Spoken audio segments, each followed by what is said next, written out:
Hey, Calvary Hill Church, your friendly neighborhood associate pastor here. So good to get a chance just to kind of talk to you guys real quick. I do want to mention we cannot wait for June 28th. It's our first official time to be in-house doing worship together again. We're excited for that. If you have not already signed up, make sure you sign up in the newsletter. The 9 a.m. service is already full. So if you're interested in coming, please make sure you sign up for the 10:45. That we can only have 50 people in the building at a time.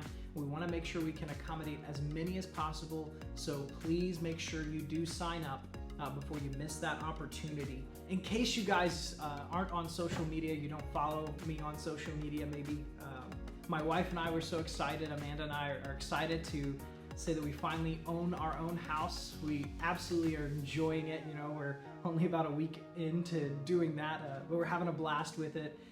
It's a lot of fun. Unfortunately, Sam has already figured out how to turn off the hot water heater. So the middle of your shower is not a great time to find that out. But we're trying our best to make the most of it. No, we really are. We're enjoying it. We're grateful for the opportunity to do that and grateful to still be here in Glassboro, you know, and still close to the church. You know, for some of us, it feels like we're kind of coming out of this pandemic. I know that it's not really officially over by any means, but many of us, we feel like we're kind of coming out of this pandemic and life seems to be finding its new normal, if you will. And I know that has some challenges of its own of coming out of this pandemic and what life is going to look like after.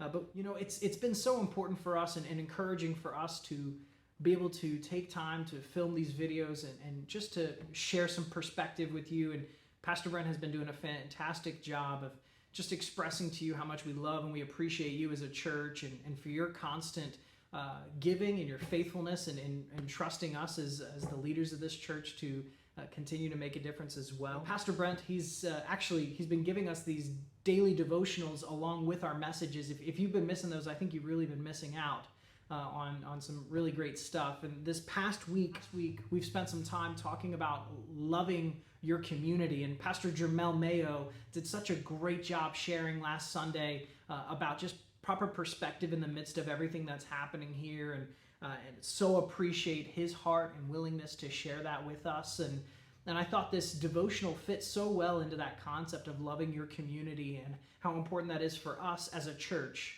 to make sure that we're doing that.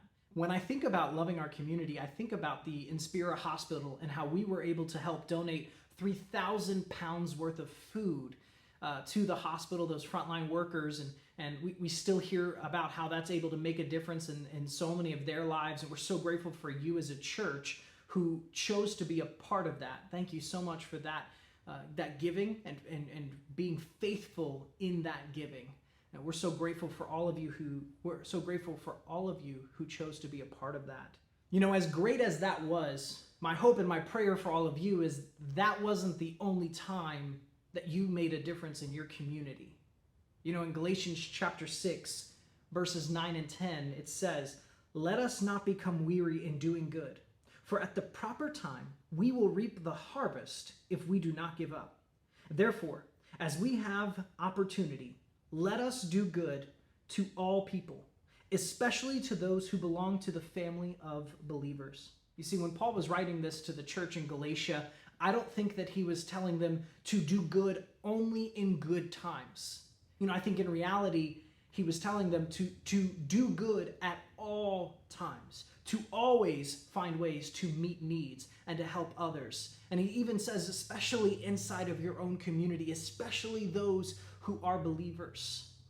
Man, I think it's so important in the midst of this time that we don't miss an opportunity to do good. Matter of fact, I really want to encourage you with that. And I kind of want to challenge you. How have you been doing good in the midst of these difficult times? Our teenagers, we've been having a blast getting together over Zoom. And matter of fact, I'm about to run to one of those right now in a few minutes. But we've enjoyed the opportunity just to take time to talk to each other about life. And one of the things I've encouraged them to do is to find ways that they can make a difference even in their home. And my hope and my prayer that some of the parents out there, you've reaped some of the benefits of us encouraging your kids just to find ways and have proper perspective and finding ways to make a difference in their own home. and hopefully lighten the burden for some of you. But my hope for you today is just this, is find a way to help make a difference. My wife shared with me just early on in this pandemic about how she went to the grocery store. This cashier was just talking about how blown away she was that Amanda was just being so kind even in the midst of everything that was happening. And Amanda, she was taken back at the thought that people aren't being nice. How is it that is something we're struggling with in the midst of the pandemic? But the truth is, so often we become so inward focused. When we come down to something like this, it's so easy to just worry about me and myself. Let me make sure my family is taken care of. But I would challenge you to say, Paul tells us to make sure that we reach out to others in our community, whether it's in good times or in bad.